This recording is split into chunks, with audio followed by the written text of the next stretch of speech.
같이 교육 기자심으로써 2024년 5월 5일 어린이 주일 아침 예배를 성부와 성자와 성령 이름으로 시작합니다. 성경 공독하겠습니다. 오늘 이 시간 여러분에게 주신 하나님의 말씀은 누가복음 15장 20절에서 28절까지 말씀입니다. 신약성경 누가복음 15장 20절에서 28절까지 말씀. 저와 같은 성령이라면 신약성경 121명이 되겠습니다. 할렐루야. 아멘. 할렐루야. 아멘. 오늘도 주님 자리에 오신 여러분들에게 우리 하나님의 은혜와 사랑이 함께 하시기를 주님의 축복합니다. 아멘. 우리 옆 사람과 함께 인사하겠습니다. 믿음으로 삽시다. 믿음으로 삽시다. 아멘. 이제 말씀 듣는 시간이니까 편안해져가지고 이제 눈을 감으시는 분이 한 3분 정도 계시네요. 눈 감고 들으세요. 편안하게 눈을 감고. 다시 한번 옆 사람과 인사하겠습니다. 저는 믿음으로 삽니다. 저는 믿음으로 삽니다. 아멘. 오늘은 어린이 주일입니다. 우리의 자녀들과 또 믿음의 다음 세대가 하나님의 은혜와 사랑 가운데 복되게 살기를 축복합니다. 정말 잘 되기를 바라는 마음이죠.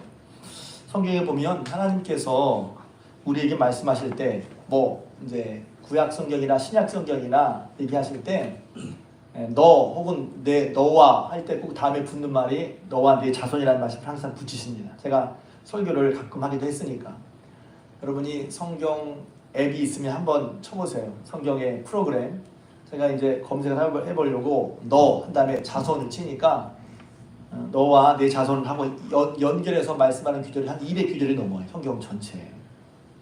그러니까 하나님은 우리만이 아니라 우리에게 말씀하실 때 하나님은 늘 우리와 우리 자손들, 우리 다음에 믿는 사람들을 늘 염두에 두고 계시다는 것을 우리가 알 수 있습니다. 다른 말하면 하나님이 그런 관심을 가지고 계신다는 것이죠. 그러니까 여러분 걱정하지 마세요. 하나님은 우리보다 우리 자손이 잘 되기를 바라신단 말이에요. 우리만 믿음으로 살 게 아니라 우리 다음 세대도 우리의 후손들도 믿음으로 사서 복받기를 하나님이 간절히 바라신다고 하는 거예요. 하나님 우리 식구 우리 애들 누구누구 어떠세요? 아니 우리보다 하나님이 더 우리의 자손들과 믿음의 다음 세대들에게 관심과 마음을 가지고 계신 것을 믿으시길 주님의 이름으로 축복합니다. 아멘. 그렇다면 우리가 이제 우리뿐만 아니라 우리 자녀들에게도 우리 믿음의 다음 세대들도 여전히 하나님은 그런 마음을 가지고 계신데 그러면 우리는 그런 우리 후손들이나 다음 세대에 어떻게 도와야 할 것인가 하는 것이죠. 어린이 주일이잖아요. 근데 어린이 주일인데 어린이들을 어떻게 다음 세대를 어떻게 양육하고 도울 것인가 하는 말씀이니까 결국은 들은 사람은 어른이에요. 어린이 주일 말씀인데 들은 사람은 어른이야. 또 다음 주는 어버이 주일인데 부모를 공경하는 말씀이니까 들어야 될 사람은 어버이가 아니라 애들이 들어야 돼. 그래서 제가 여기서 어버이 주일이면 어버이로 비는 말씀이긴 한데 아이들이 들어야 되고 어린이 주일은 어린이가 중요하다. 신앙의 다음 세대가 중요하다는 얘기인데 어른들이 들어야 돼서 제가 좀 설교를 준비하면서 이렇게 되는구나 했어요. 어느 부모라고 하더라도 자녀가 잘 되기를 바라지 않는 부모 그런 사람은 없을 거예요. 요새는 하도 시절이 하도 상해서 그렇지 못한 부모의 기사에 가끔 나오기도 하지만 그것은 특별한 경우고 여전히 마치 사람이 자기를 위하는 것 같이 자기 자녀가 혹은 다음 세대가 잘 되기를 다 바란단 말이죠. 그런데 또 얘기를 들어보면 그런 말씀을 하세요. 제가 작년에 설교한 거에 그런 말씀을 했는데 그런데 이게 자녀가 내 뜻대로 되지도 않아요. 내 마음대로 자녀가 되지 않는다고. 그러니까 고민거리도 많고 기도거리가 많은 게 자녀이기도 합니다. 어떤 분은 그래도 우리 자녀들은 안 그런데요. 또 우리 교회 아이들은 안 그런데요. 그럴 수도 있어요. 근데 아무튼 내 뜻대로 잘 안 되는 자녀, 내 마음대로 안 되는 그런 자녀들에게 어떻게 대해야 할까? 학자들은 여러 가지 얘기를 하지만 저는 오늘 성경 말씀 통해서 하나님 아버지께서 우리를 어떻게 대하셨는가를 보면서 우리도 아이들에게 우리가 혹 세상에서 말하는 그런 교육학에서 말하는 그런 것도 참고할 만하죠. 그러나 여러분 교육학에도 역사를 좀 보면 시대와 상황에 따라서 달라진단 말이에요. 성경은 시대와 상황이 지나더라도 우리에게 우리를 만드신 하나님 아버지의 사랑이 어떤가를 보여주시면서 우리가 어떻게 자녀를 대할 것인가 하는 힌트를 줘요. 제가 이걸 준비하면서 혹시 어떤 분들한테 우리 하나님이에요? 내가 하나님과 하는데 어떻게 하나님처럼 해요? 할지 모르지만 하나님 아버지, 우리를 만들고 지으신 하나님 아버지께서 우리를 어떻게 대하셨지? 하는 걸 통해서 우리도 우리의 자녀들 혹은 다음 세대를 어떻게 대할 것인가 하는 것을 알고 보고, 그런 가운데 우리도 하나님의 그런 마음을 알고 더욱 하나님을 믿고 따라가는 저여러분 되시기를 주님의 이름으로 부탁을 드립니다. 아멘. 오늘 말씀은 흔히 돌아온 탕자의 비유라고 불리는 말씀이시죠. 제가 이 말씀 참 좋아해서 새벽기도나 여러분 이미 설교를 했었어요. 누가복음 15장은 또 별명을 붙이면 삼실삼득장. 이게 어릴 때 들은 얘기인데 이게 잊혀지지 않아요. 목사님이 갈 때 항상 삼득 삼실 득을 먼저 했는데 성경을 보니까 잃었다가 얻어서 저는 바뀌었어요. 삼실삼득장이라고. 제가 잃었다가 다시 찾는 이야기를 예수님께서 비유를 하신단 말이에요.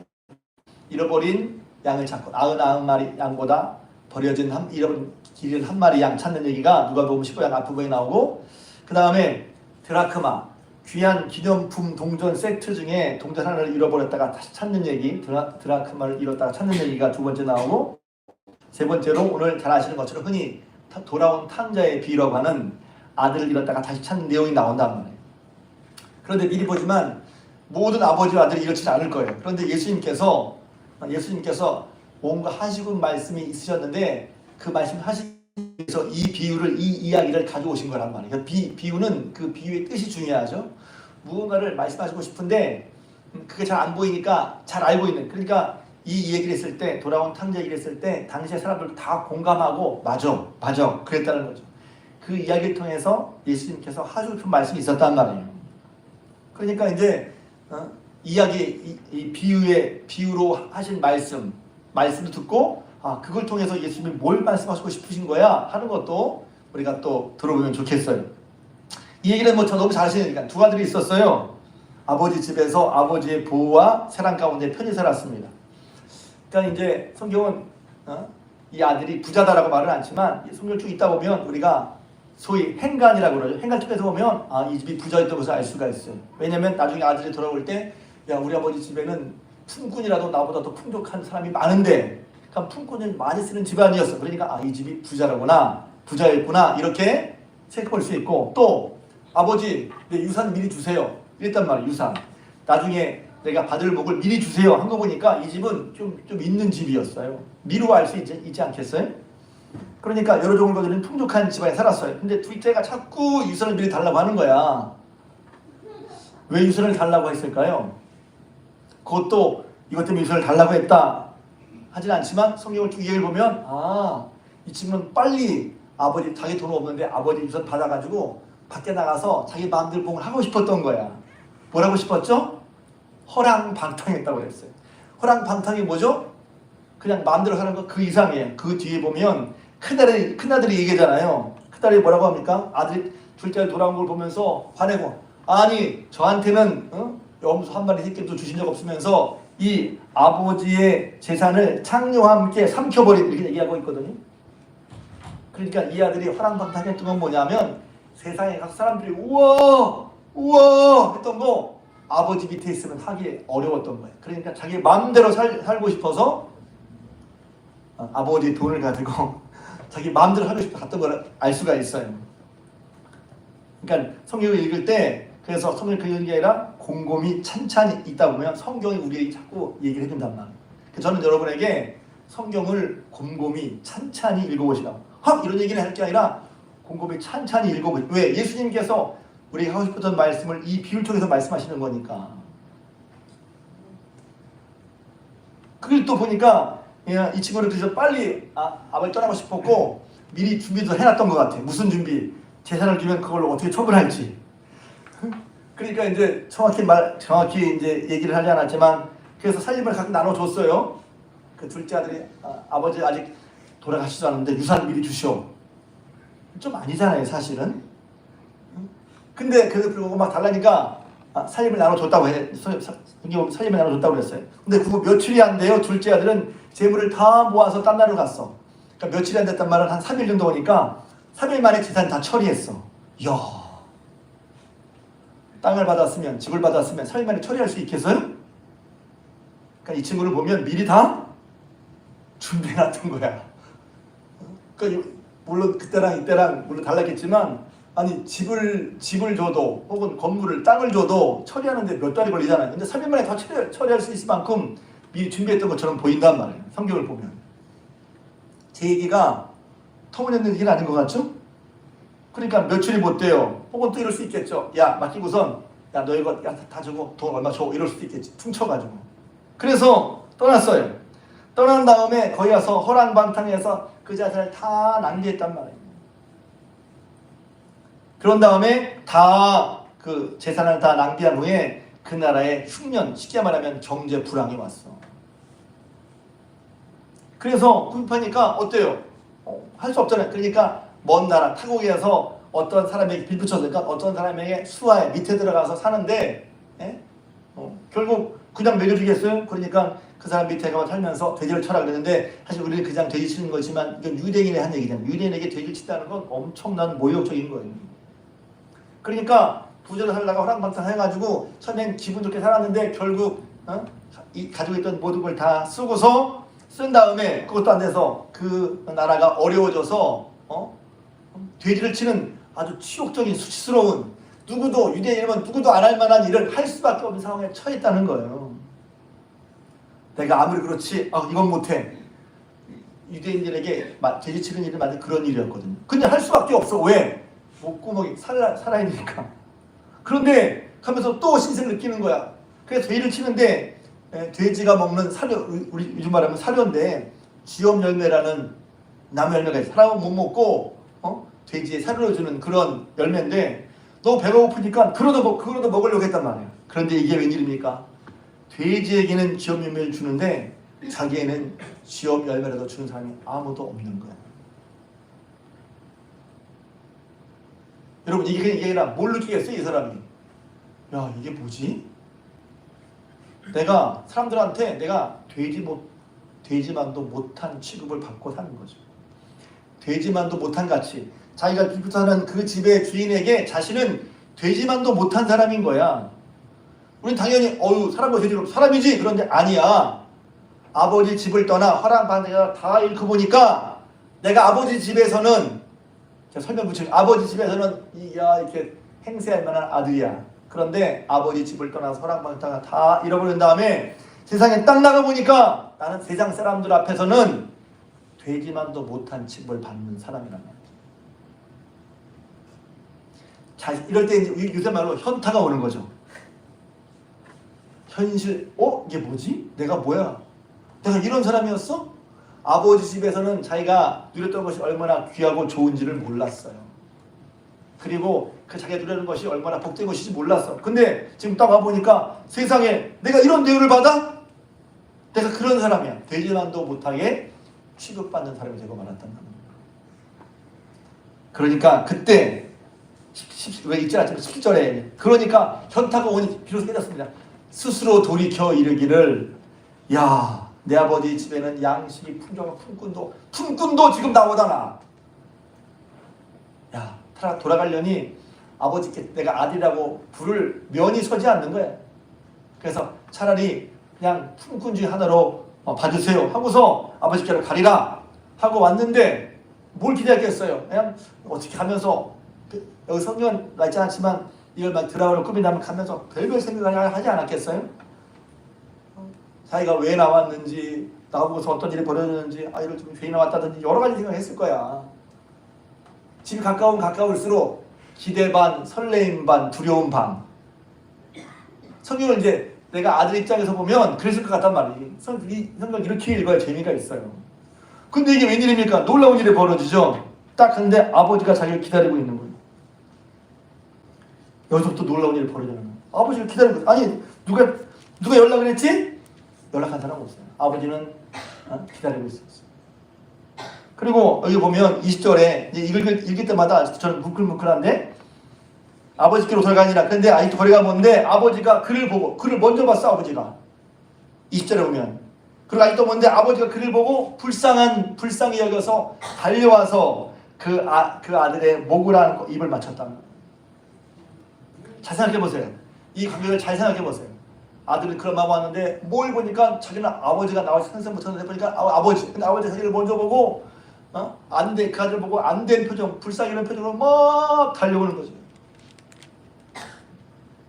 그러니까 때로 이런 광경은 말로 하는 것보다 많은 것을 보여주잖아요. 말로 설명하는 것보다 이런 광경이 많은 것을 더 말해줘. 말로 하는 것보다 그 광경, 사진 하나, 영화 장면 하나가 많은 것을 말해준단 말이에요. 그를 보고 모든 것에서 먼저 아들을 먼저 보고 불쌍해 이런 마음으로 벌써 얼굴이 달아졌을 거예요. 막 뛰어가는 거지. 반가운 마음, 안타까운 마음 등등 뛰어가서는 목을 안고 입을 맞췄어요. 저렇게 생각해. 냄새가 얼마나 났을까? 냄새. 왜요? 돼지 쳤잖아요. 거지처럼 살아왔잖아요.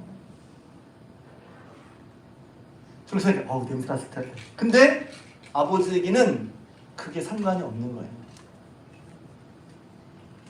그러니까 아들이 먼저 할 말이 있죠. 21절에 아들이 아버지 제가 하나님과 아버지께 죄를 졌습니다. 비로소 알아. 비로소. 그전에는 죄를 몰랐어요. 그러니까 우리가 죄를 깨닫는 게 어떻게 하는지 아십니까?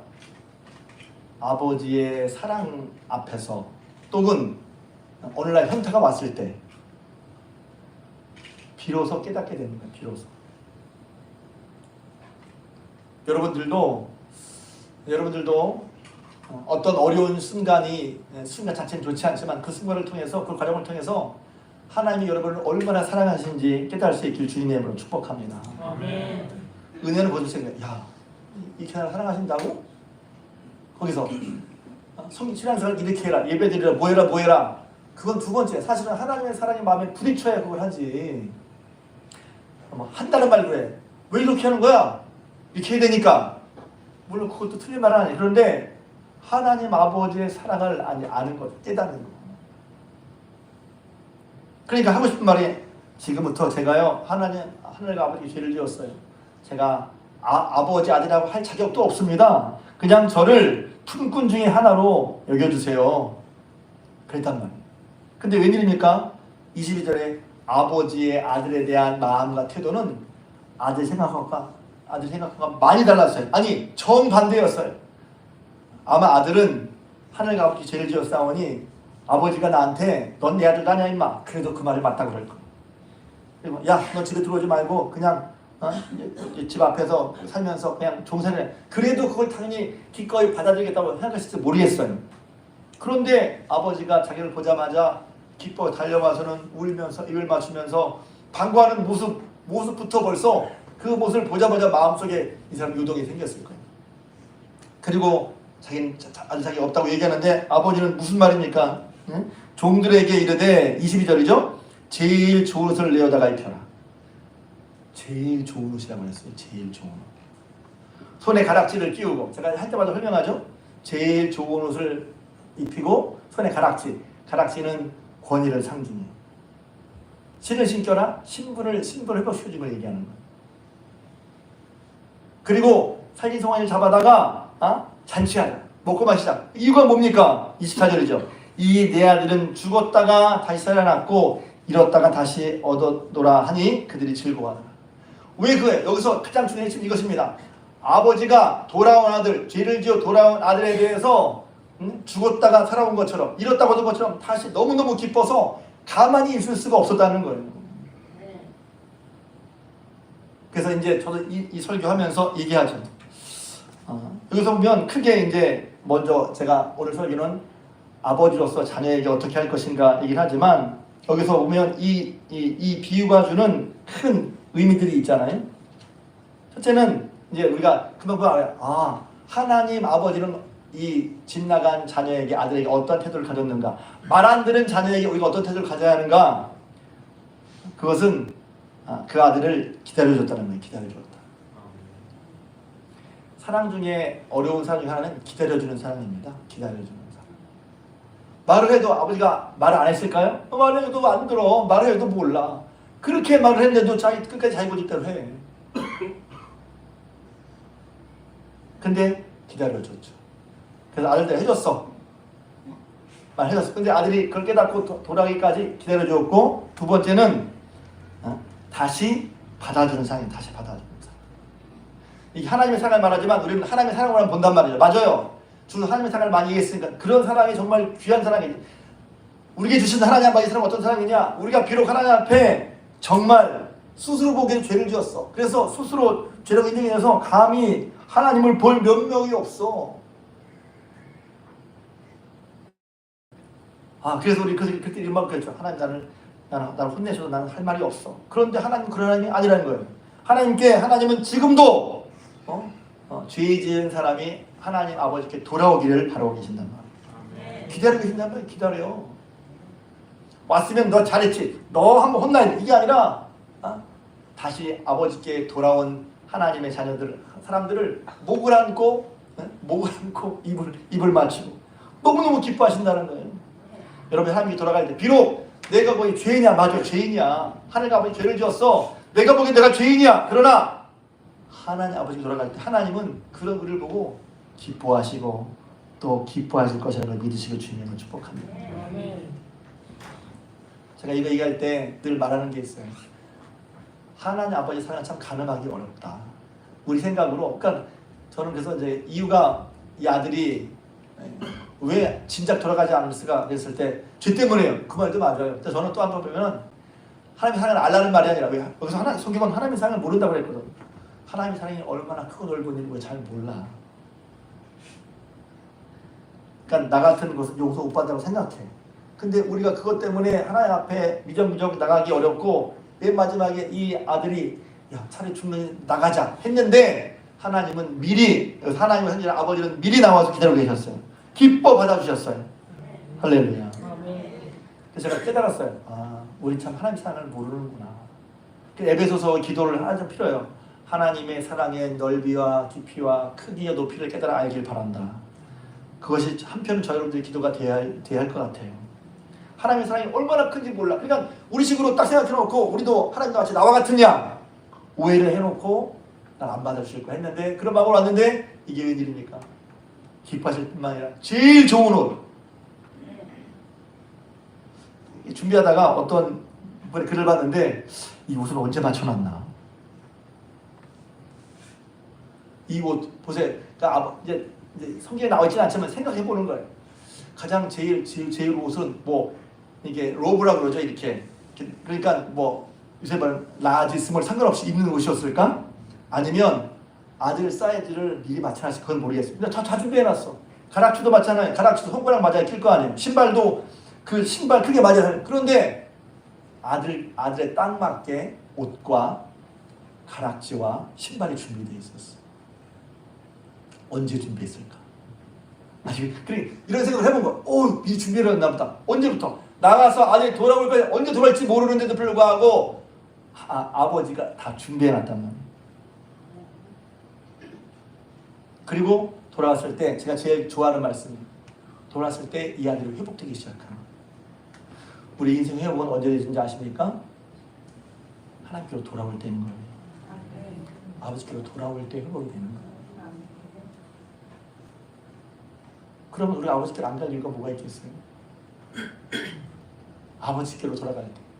근데 이제 그 전에 이제 내가 해놓은 것도 있고 부끄러운 것도 있고 내 생각으로 내가 봐도 이건 죄 지은 거야. 그런데 하나님의 사랑이 얼마나 큰지 모르니까 돌아왔을 때 이 아버지가 하나님께 너무 기뻐하신 것이죠. 받아주시고. 그리고 제가 이제 이 뒤에 생각해봤어요. 이것도 제가 설교 때 하는 얘기인데 그날 밤이 되었어요. 아들이 잠을 잤을까 못 잤을까? 잘 잤어요 못 잤어요? 저는 그렇게 생각해요. 그건 성경 안 나와 있으니까 저는 잘 못 잤을 것 같아. 왜? 좀 집어넣으면 양해해 주십시오. 고기를 먹다가 고기를 먹으면 어떻게 돼요? 잘 모르는구나. 그때 갔을 때 휴가 나와 얘들은 지금은 밥 잘 나오지만 저만 있을 때도 휴가 나오면 고기를 먹잖아요. 그러면 어떻게 해요? 그런 게 있어요. 아무튼 고기를 안 먹다 고기를 먹게 되면 속에 앉아서 다 내보낸단 말이야. 이 애들 그러지 않았을까? 그리고 잠을 못 잤을 것 같아. 야 어제만 해도 찬 데서 벌벌 떨면서 잤는데 지금 보니까 씻었죠. 살진 송아지 고기 중에서 송아지 고기가 제일 맛있다잖아요. 안 먹어봤지만 살찐 송아지 먹었죠. 응? 쉽게 말하면 옛날 말로 비단 금침에다가 이렇게만 옛날 사람이라 아무튼 좋은 집에서 좋은 침대에서 좋은 옷을 입고 씻고 개운할 때 딱 배불리게 누웠잖아요. 넌 이런 거 했을 것 같아요. 야, 이렇게 좋은데 빨리 왔으면 더 좋았습니까? 혼자 생각이죠. 아니 그렇게 생각하니까 야, 이렇게 좋을 줄 알았으면 빨리 오면 더 좋았습니까?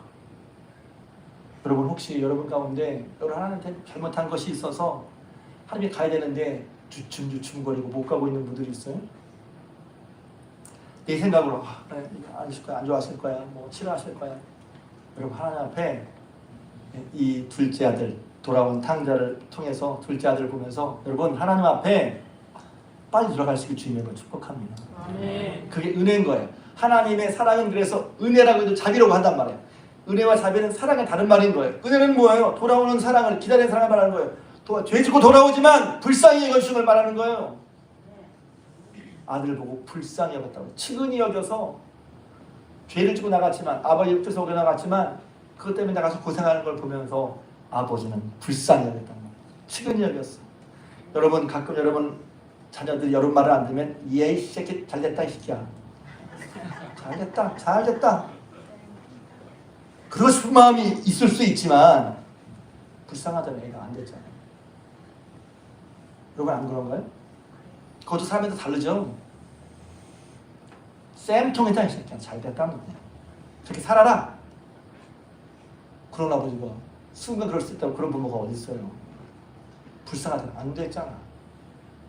하나님 아버지는 그 이상 우리를 받아주신 분임을 믿으시길 주님을 축복합니다. 아멘. 그렇게 우리가 하나님 사랑을 알았으니 우리도 우리 자녀들에서 어떻게 해요? 기다려주는 사람, 다시 받아주는 사람 하나를 대할 필요가 있는 것입니다.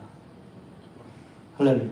아멘. 그런데 제가 오늘 설교에 탕자들이라고 했잖아요. 탕자들. 여기서 끝나면 이제 평소에 듣던 설교죠. 근데 탕자들이라고 했어요. 탕자가 둘이야?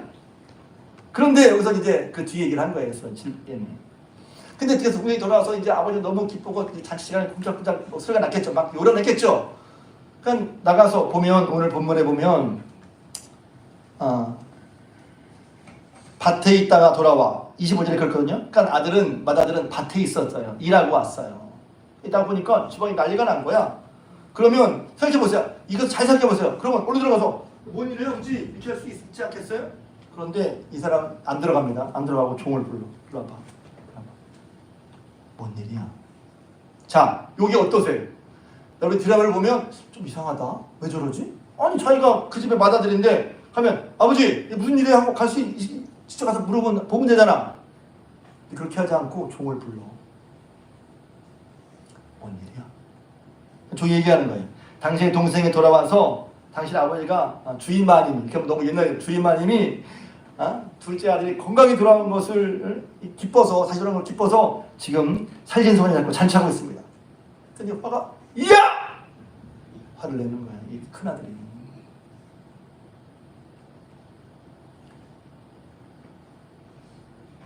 그러면서 화를 내고 안 들어가. 안 들어가. 근데 그 얘기를 들었어 아버지가.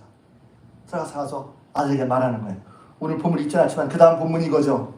그러니까 나오자마자 아버지 이렇게 야, 네 동생 왔어. 야, 네 동생이 왔단 말이야. 아버지에게도 그 아들은 입을 딱 굳게 다물고 화났어. 안 들어가. 그래서 이렇게 말하는 거죠. 아버지, 내가 몇 년 동안 아버지 명령을 어긴 적이 있어요? 내가 열심히 일했잖아요. 근데 그때는 염소 한 마리도 안 잡아주시더니 아버지 재산을 저 창녀랑 함께 다 삼켜버린 저놈이 왔다고 성회를 잡고 잔치를 해요? 나 열받아서 못 들어가요. 그렇다는 거죠. 그러니까 아버지가 달랩니다. 자, 여기서 이제 아버지가 어떻게 하는지 보세요. 31절입니다. 너는 항상 나와 함께 있고 내 것이 다 네 것이지 않냐. 이 동생은 죽었다가 살아났고 이렇다가 얻었기에 내가 기뻐하는 거야. 기뻐하는 게 당연하지 않냐? 근데 그 뒤에 아들은 말이 없어. 자, 예전에 제 가까운 지인이랑 말한 적이 있어요. 근데 그 지인이 고3짜리 자기 잘 아는 고3짜리 한 아이를 칭찬하는 거예요. 걔는 고3인데 자기가 얼마나 공부를 열심히 하는지 모르겠다는 거예요. 얼마나 공부를 열심히 하는지 공부할 때는 엄마 아버지가 말 한마디도 못한대. TV도 못 보고 동생이 떠들면 자! 그렇게 하고 자기 공부 열심히 한대. 그러면서 참 애들 잘하지 않냐? 그래서 내가 그거 듣고서 그게 뭐가 잘하는 거예요? 그게 잘하는 거예요? 자기 공부를 열심히 자기 건 잘 챙겨. 그런데 자기 거 챙기는 건 어떤 의미에서 공부를 잘하는 건 한편으로 부모 마음을 편하게 하는 것도 그래요. 우리가 싫어요. 그런데 자기가 공부해서 좋은 학교 성적 올려야 된다고 그게 공부할 때 엄마 아빠도 안중이 없고 동생도 안중이 없어. 여러분 그렇게 잘하는 거예요? 그래서 아들이 그런 거예요. 아버지, 내가 그동안에 아버지 집에서 아버지 말씀 따라 어긴 적도 없고 잘했단 말이지. 아버지 말 어긴 적도 없고 열심히 일했잖아요. 그런데 아버지 저한테는 용서 한 가지 안 주셨다가 아버지 재산을 다 삼켜버린 저를 보니까 손을 잡아준다고요? 열받은 거지 이제. 한편을 보면 이 크라의 말도 일리가 있어요. 그런데 성경이 제가 탕자들이라고 하는 이유는 뭡니까? 왜 이 사람이 탕자일 것 같아요? 쉽게 말하면 하나님 아버지의 마음을 전혀 몰랐단 말이에요. 효도는 뭐죠? 효의 담에게 하는 효도는 아버지의 마음을, 부모님의 마음을 알아주는 거예요. 아버지는 뭐예요? 생각해 보세요. 아버지는 지금 마음에 늘, 그러니까 여기서 보면 이제 밀어서 볼 수 있는 거죠. 둘째 아이 나간 다음에 이제 그 집 상황을 보면 아들은 잘 보세요. 아들은 맨날 밭에 가서 일해. 근데 아버지는 뭐해? 밖에 나가서 술자리 기다려. 나이 얼마쯤 보이면 노인네가 추울 때는 추위를 무릅쓰고 바람을 불고 비 오는 걸 나라도 나가 있어. 그러면 만약에 아들이 아버지께 아버지 마음을 안다면 어떻게 하면 좋았겠어요? 아버지, 오늘 제가 기다릴게요. 들어가서 쉬세요. 이래야 아버지의 아들이지. 어찌 보면 이 아들은 아버지나 아들에게 동생에게 관심이 없어. 뭐 해야 돼? 난 일해야 돼. 요거 하는 건 내가 잘해야 돼. 어찌 보면 잘하는 것 같아. 그런데 뭐가 문제가 있어요? 아버지의 마음도 모르고 아버지가 아파하는 둘째 자기 동생에 대한 생각도 없는 거예요. 오직 자기밖에 몰라. 자기는 잘했고 쟤는 틀렸어. 그러니까 잘하는 것 같아. 그래서 이런 게 좀 위험해. 잘하는 것 같아. 잘하는 것 같은데 나는 잘했어. 난 이렇게 잘하고 있어.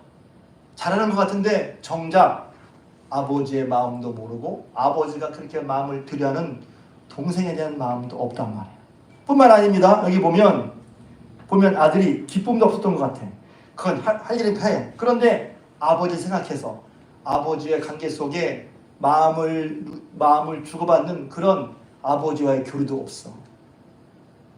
그냥 내가 이렇게 하니까 잘했어 하는 생각만 하고 있단 말이에요. 그러니까 생각해 보세요. 지 공부를 열심히 했는데 자기 건 다 챙기는데 부모님도 생각 안 하고 동생도 생각 안 해. 그렇게 키우면 잘 키운 거예요? 그런 애가 정말 잘하는 거예요? 아니잖아요. 그리고 우리를 키울 때 어떻게 키워야 할까?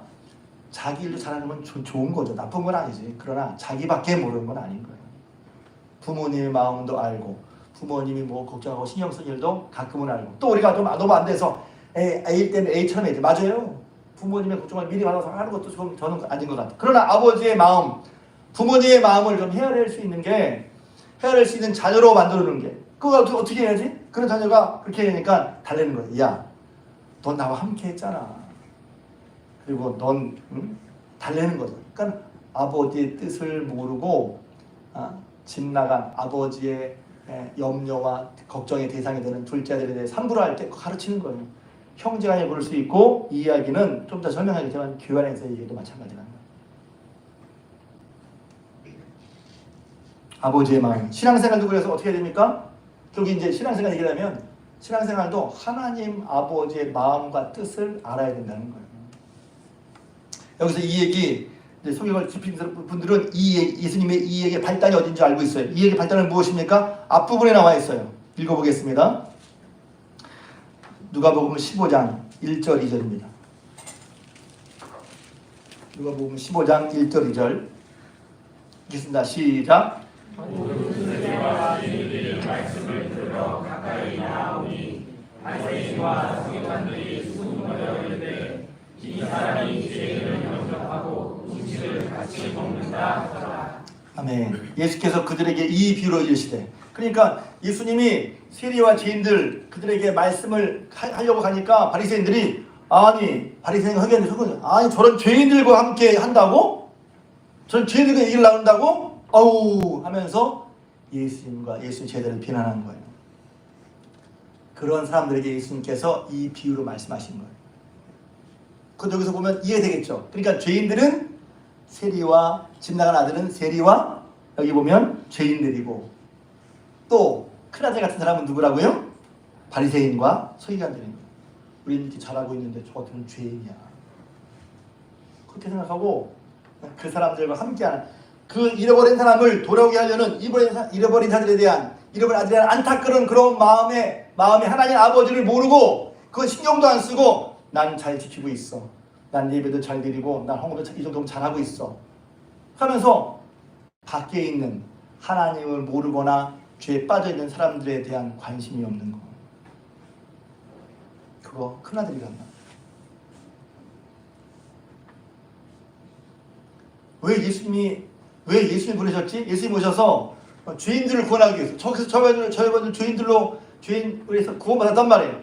근데 여전히 하나님 아버지께서는 집 나간 둘째들에 대한 애끓는 마음이 있는데 집에 있는 아들들은 아버지 마음을 상관없고 오직 자기 일에만 관심이 있는 거예요. 나 잘하고 있잖아요. 나 교회 잘 나오고 있고 예배 잘 드리고 있어. 근데 잃어버린 영혼에 대한 마음은 없는 거예요. 그러니까 달래는 거지 아버지가. 야, 넌 지금 나한테서 다 있지만 이 아들은 얘는 잃었다가 죽었다가 살아나긴데 기뻐하게 살리냐. 아버지가 뭘 기뻐하시는지는 바리새인과 서기관들을 염두에 두고 있지 않은 거예요. 오직 뭐만 가게 있어. 이렇게 하는 게 맞는 거야. 이렇게 하는 그것만 관심이 있는 거예요. 아버지 마음과 관심이 없어. 신앙생활도 마찬가지란 말이에요. 교회 나와서 듣는 게 뭐예요? 하나님 아버지께서 뭘 바라시고 원하시는지 들어야 되는데 그건 관심 없고 내가 이렇게 하니까 요것 때문에 난 잘 살고 잘 할 거야. 그것만 관심이 있어. 아버지 안에 살면서 하나님과의 교제가 없어. 기쁨이 없어. 교회 나오지만 하나님 아버지를 진심으로 의지하고 마음으로 하나님을 붙들고 하나님과 나는 교제가 없어. 그냥 자기 일만 혹은 자기 생각으로만 하지 주님 아버지 집에 사는 아버지와 누리는 기쁨, 하나님 아버지를 의지하고 구매를 챙겨 그분이 나의 아버지가 되어주시고 함께한다는 아버지 집에서 누리는 기쁨과 그런 마음의 감격도 없이 그냥 불평과 불만만 있어. 그게 바리새인과 서기관들이었단 말이에요. 그 얘기는 그저 바리새인 서기관 얘기 하려고 해요. 오늘 우리는 어떠냐 말. 오늘 저와 여러분 오늘 우리 교회는 어떤가 하는 것입니다. 저는 지난주에 예배 후에 온 교인 거리전도를 나가면서 참 감사했어요. 거리전도 하면서 선교부에서는 벌써 3월달부터 거리전도 하겠다고 하고 했는데 사실 저는 좀 코로나 이후에 거리전도가 좀 부담이 됐었어요. 그런데 우리 성도들이 정말 열심으로 2차가 넘게 전도를 하는 거. 물론 이제 직접 하지는 않지만 전도하는 것 자체에 대해서 아직도 이렇게 뜨거운 마음 가지고 있구나 해서 제가 너무 감사한 마음이 들고 또 한편으로 우리 교인들 성도들이 건강하다는 생각을 했어요. 교회는 하나님 아버지의 마음. 우리도 예전에는 잃어버린 자였잖아요. 그런데 하나님이 누군가를 통해서 우리를 불러서 그 사랑을 알고 그에 들어왔는데 그래서 우리도 그런 사람이라면 우리도 여전히 하나님 아버지의 마음. 그래서 교회는 하나님 아버지의 마음을 따라 하는 것이 본령인 거예요. 본령. 그렇지 않고 교회에 나오는데 예배 드리는데 하나님 아버지는 전혀 상관이 없어 집에 있는 탕자일 수 있어요. 그 탕자에게 아버지가 얘기하는 거야. 달래시는 거지. 넌 탕한테 이게 다 네 거야. 그런데 내가 정말 기뻐하는 건 뭐냐면 잃었다가 얻었잖아. 죽었다가 살아났잖아. 난 그게 너무 기쁘다.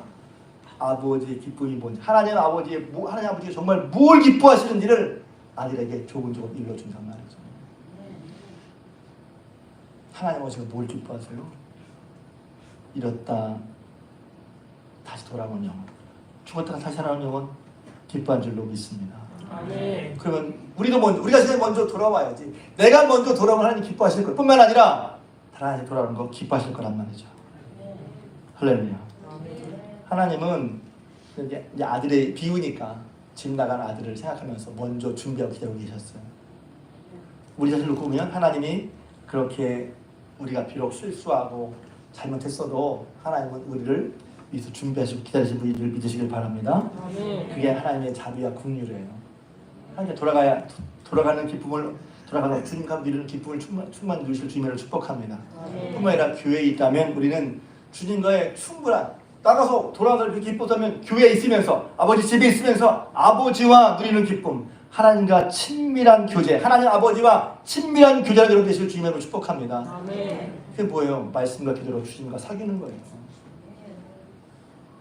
그냥 예배는 형식이고 이 속에서도 똑같이 같이 예배를 드리지만 하나님 아버지의 마음을 나누는, 그래서 저는 설교를 준비하면서 머리로는 되는데 마음을 나누는 건 논리로 되는 게 아니라 기도로 되는 거거든요. 기도만 마음을 나눈다는 게 아니라 하나님 아버지께 내가 말할 수 마음을 나눠야 될 거 아니에요.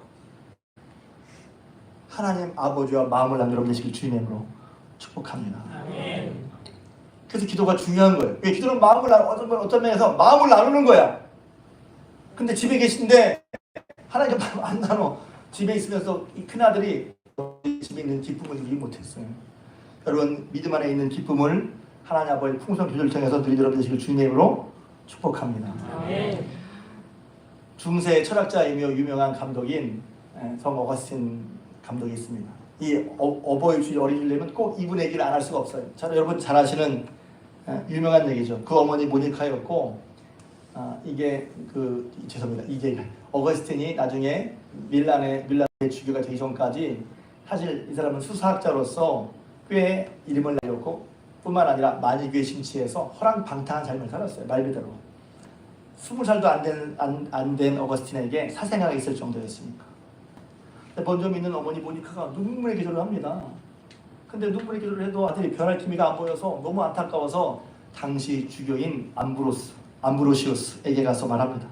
우리 아들이 저를 기도했는데 우리 아들이 돌아올 기회가 보이지 않습니다. 그랬더니 그 암브로시우스 감독이 한 유명한 말, 이 말이죠.